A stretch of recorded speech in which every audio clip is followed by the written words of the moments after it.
Well, shalom. Thanks for joining me. I'm going to read starting at Matthew chapter 13. And this is a section talking about the parables of Jesus. And there's several parables that are embedded in here. In fact, this is the last of the five great sections of teachings that Jesus does that are recorded here in Matthew. And I'm going to begin here at the beginning of chapter 13. This is the New International Version I'm reading from. That same day, Jesus went out of the house and sat by the lake. Such large crowds gathered around him that he got into a boat and sat in it while all the people stood on the shore.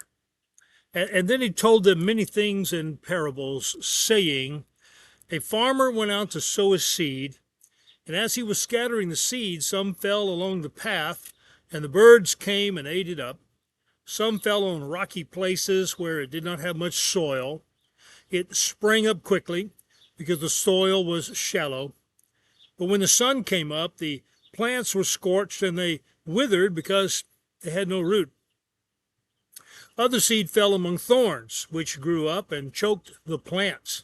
Still other seed fell on good soil, where it produced a crop, 100, 60, or 30 times what was sown. He who has ears, let him hear. Now the disciples came to him and asked, why do you speak to the people in parables?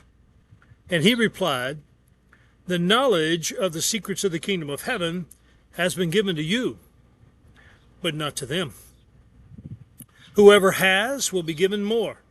Whoever has will be given more, and he will have an abundance. Whoever does not have, even what he has will be taken from him, and this is why I speak to them in parables. Though seeing, they do not see. Though hearing, they do not hear or understand. In them is fulfilled the prophecy of Isaiah. You will be ever hearing, but never understanding. You will be ever seeing, but never perceiving. For this people's heart has become calloused. They hardly hear with their ears, and they have closed their eyes.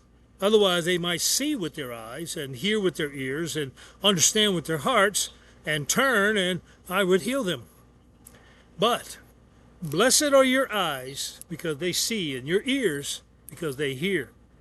For I tell you the truth, many prophets and righteous men longed to see what you see, but did not see it, and to hear what you hear, but did not hear it. Listen to what the parable of the sower means. When anyone hears the message about the kingdom and does not understand it, the evil one comes and snatches away what was sown in his heart. This is the seed sown along the path. The one who received the seed that fell on rocky places is the man who hears the word and at once receives it with joy.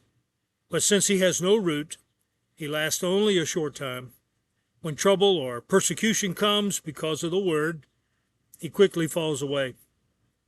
The one who received the seed that fell among the thorns is the man who hears the word, but the worries of this life and the deceitfulness of wealth choke it, making it unfruitful.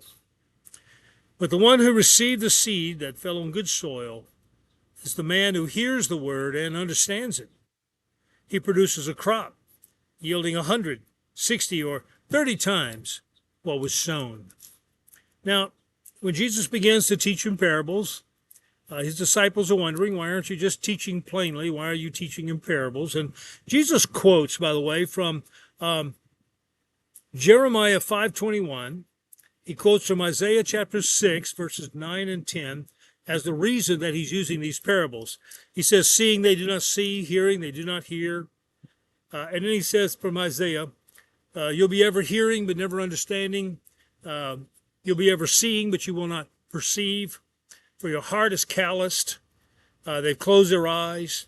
And this is where he is teaching that. But he also says something interesting. He says, blessed are your eyes because they see, and your ears because they hear. And he says, there's a lot of prophets and righteous men long to see what you see, hear what you hear, and they didn't get to, but you do. And it's very interesting because he explains the parable of the sower. And the soils, most of us recognize the soil. The first soil is the path. That's eaten up immediately. Satan takes it away. The second soil is the rocky, shallow ground.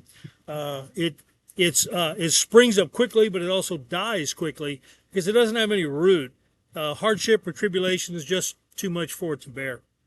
Soil among thorny plants, that's choked out by all the cares and the worries of this world. But then there's that good soil, and it produces a fruit many times. And the question always to wonder is, what soil are you? That's a good question, don't you think? Thank you for joining me.